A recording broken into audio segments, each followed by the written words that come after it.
The winner of this one poker tournament will make life-changing amounts of money. It's enough money to potentially change the lives of their family and significant others as well. And I was lucky enough to be one of those people whose life forever changed because of one insane run of cards. After only 1 year of living together, my boyfriend at the time, now fiance, won over $5 million.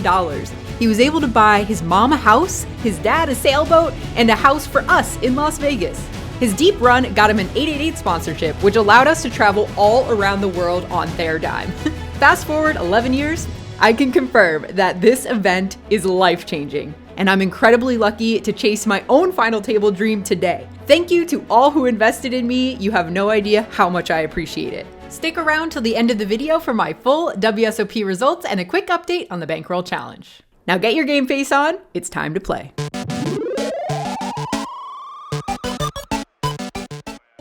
Good luck, you guys. Bye.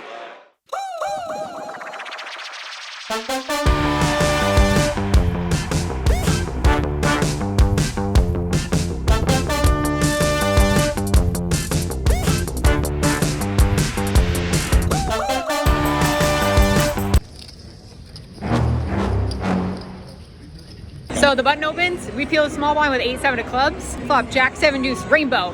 He c-bets on the larger side, over half pot. We're gonna call though. Turn is the deuce, check, check. River is really good for me. It's another jack. I don't have any fear of being bluff raised, so I just block bet 1K into 3K. He quickly folds. Then I isolate ace king over an open. I c-bet on 9-9 deuce, get called. The turn is an ace. I continue betting and he folds. Then the big one happens. This guy opens hijack. He's been in a lot of pots. I 3-bet ace king on the button. The flop is jack 3 deuce rainbow. I c-bet, he calls. The turn is a queen bringing a flush draw. I decide I'm gonna be bluffing, so I go for it. I bet 5K into 71. He calls. The river is a deuce of spades, bringing the backdoor flush. And I thought on this card in particular, I can get a lot of folds. So I go for it. I bet 12K into 17 something. Unfortunately, it doesn't take too long before calling, and he flips over ace queen of clubs for the winner. And that's how we lose a bunch of chips down to 40K. All right, plot twist. We get pocket sixes, call a 3-bet, flop is ace 10 6, baby. We flop bottom set, and this guy was one of those that does not want to bust the main event. You can tell already. So he bets quite large on the flop. We call. The turn is a jack of hearts. Flush gets there, king queen gets there. He snap checks back though, so we know that we've got the winner. River is a blank. We lead for 5,500. We get called by ace queen. So that's how we get a lot of our chips back. All right, after that, we flop top pair. We get 2 streets. That's how we're all the way back up to 53. Riding a roller coaster. Very cool card protector. There he is. Hello. Look at how nice he is. He brought me a coffee. I'm just feeling so incredibly excited, you guys. I know that was only 1 level, but I just need to capture this moment. I'm feeling the energy of the main event right now. But not as excited as this guy. Just wow.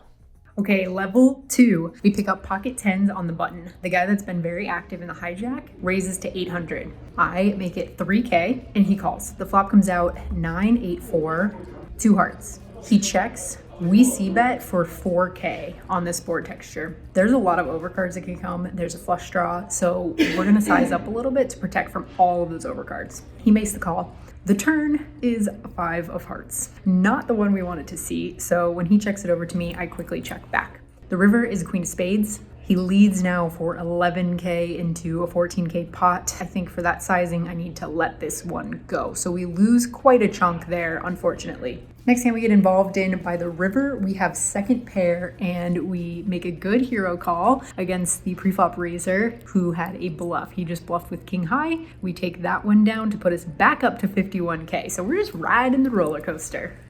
After dinner break, it was very slow going. Not many hands to speak of for this vlog, but we did end up bagging. We've got 50 big blinds going into day 2.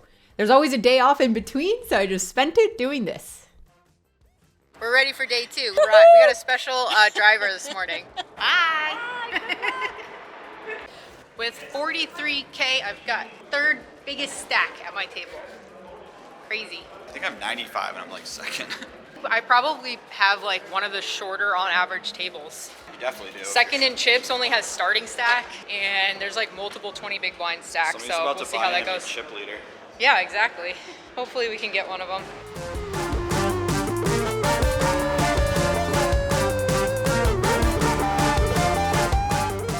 Dealers, please shuffle the deal.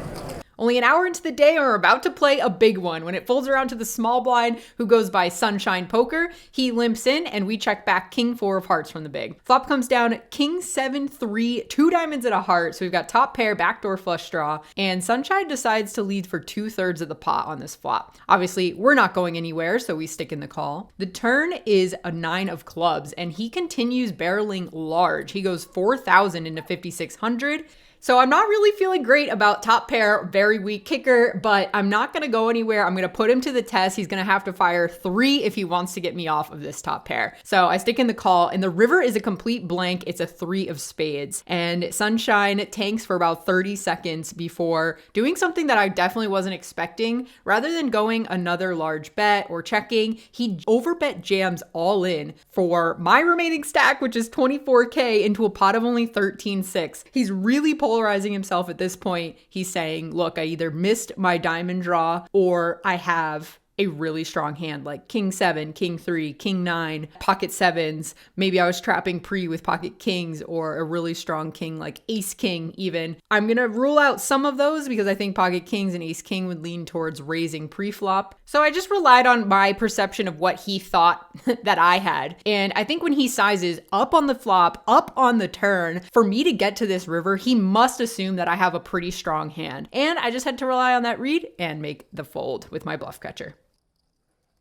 I'm going to have to shake that one off and not worry about whether I got bluffed because I pick up pocket 10s under the gun 1 only a few hands later. After I raise it up, we get 2 opponents to call, and the dealer puts out King 10 with 2 diamonds on the flop. That's right, we make a boat. And so when the button checks to me, I do decide to c-bet. I know some people would trap in this spot, but this exact board texture is actually pretty good for the button. He could have a lot of straight draws, a lot of flush draws, but some of those hands might check back. So I want to start to build a pot right now. So I put out a c-bet of 2K, and the button is the only one who makes the call. The turn is a deuce of diamonds, bringing the front door flush, and with a lot of my hands like aces or ace 10, jack 10, I would be checking this turn card a lot. So I'm going to lay the trap by checking, and my opponent obliges by putting in 5K into 10K. I make the call, and the river is a jack of diamonds. So this is kind of a tricky river because there's a 4 flush in there. I'm not sure how often my opponent would bet, but he's been giving a lot of action. He hasn't been shy about bluffing. He came in with a pretty short stack like most of my table did today.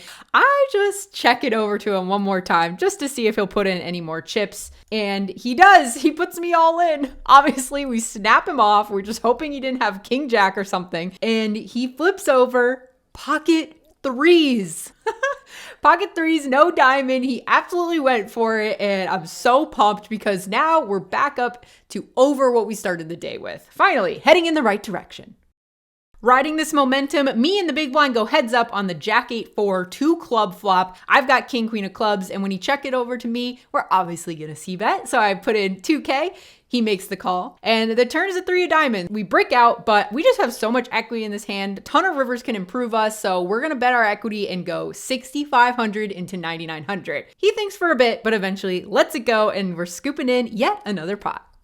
I lost a little bit back after that, and the blinds are up now, 501K, and we look down at ace-6 suited in the hijack. We're gonna raise it up to 2,200, and this guy who's been playing very well in the big blind makes the call. The flop comes out jack 10-7. Not much there for me except potential backdoor spades, but that's gonna be enough for me to c-bet, especially against the big blind's range. So I go 2,000, and unfortunately, he makes the call. On a blank turn, we go check, check. The river comes a queen of clubs, so now things are getting interesting because once he checks again, it looks like he could have a jack, but it also looks like he could have a 7 or a 10. He could have lower pairs than a 7, and the fact that I could have ace king, and he definitely doesn't have ace king that often, just peeling from the big blind, I'm gonna go for it on this river and try to represent ace queen, ace king, queen jack maybe that check back the turn.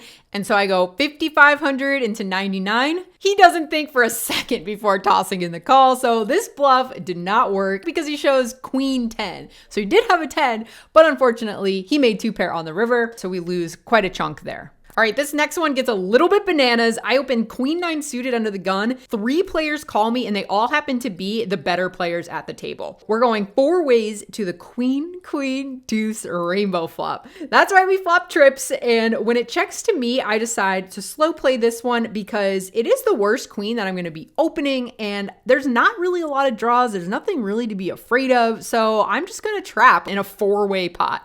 So I check. The last player in the pot bets 2,500.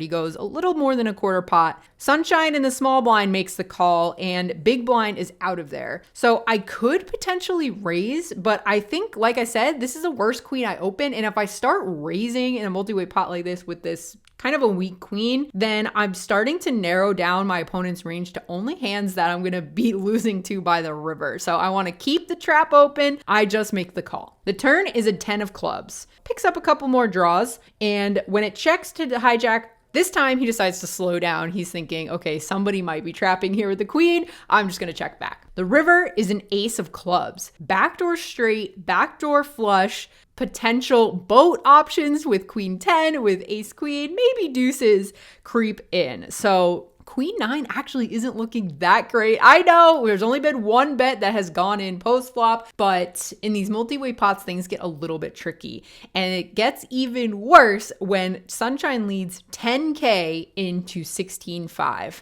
into 2 other opponents. He's not representing worse hands than I have at this point, in my opinion, because he could easily just check after it goes check around on the turn and try to just get to showdown. And so the fact that he's betting, and he's betting large, it just screams strength to me once again. And I know this sounds crazy, but I eventually make the fold. When it gets to the hijack, he also goes into the tank and he makes a very crying call based on the look on his face. And you guys, small blind flips over, pocket deuces. We made a huge fold that was correct. It just felt instinctually like he was not going to be bluffing the spot. So I don't know. I was really happy with this fold that I kind of logicked it out and landed on the right decision, saving a ton of chips. So just like day one, it's starting to feel like a frustrating uphill battle when Sunshine opens under the gun and we look down under the gun too at ace queen offsuit. The blinds have gone up. They're 1,200 now. We've only got 14K in our stack. So this is going to be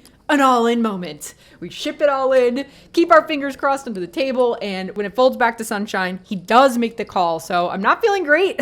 Hopefully he's got a worse hand, but he's got pocket 5s. So we're flipping. We got to hope for an ace or a queen or some sort of straight. So let's go, dealer. Flop comes out.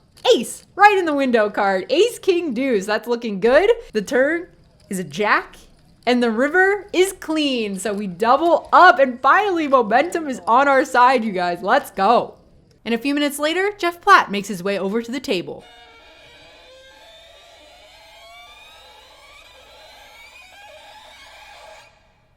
And the Jeff Platt curse strikes again, where we lose pot after pot going into dinner break.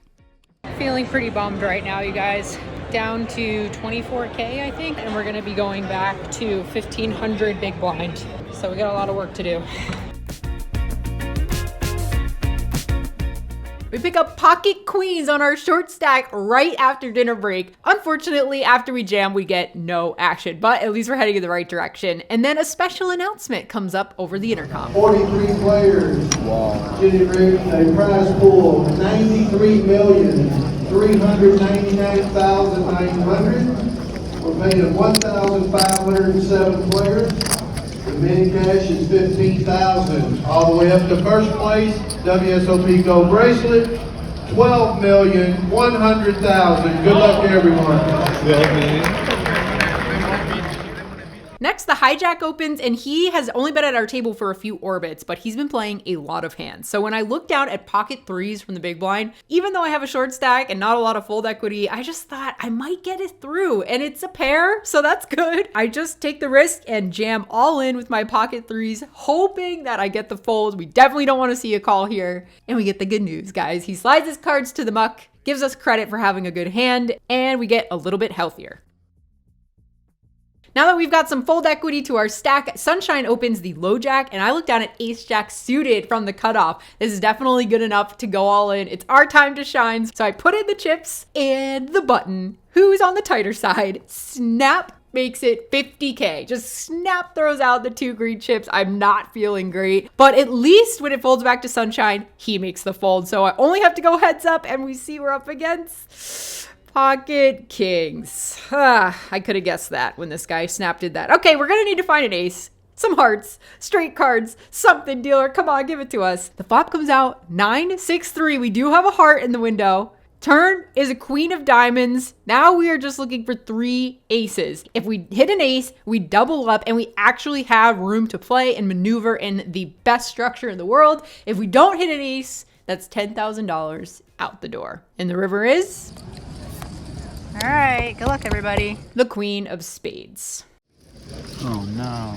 I'm sorry. It's all good. We're not going to be winning the main this year, you guys. I feel still pretty calm about it. Yeah, I'm bummed that I busted. It really sucks. I really wanted to run deep. I can tell that people, when they have chips in this event, get super pumped, and like that feeling must feel so good. I want to have that feeling one year, but it's not going to be this year. So on to the next one. Jesse went on to cash for 17K, and then he got to host the break desk during the main event final table, which was really cool, especially since we got to sweat 2 of our friends making the final table, Toby busting in 7th and Dan, who went on to win the whole thing.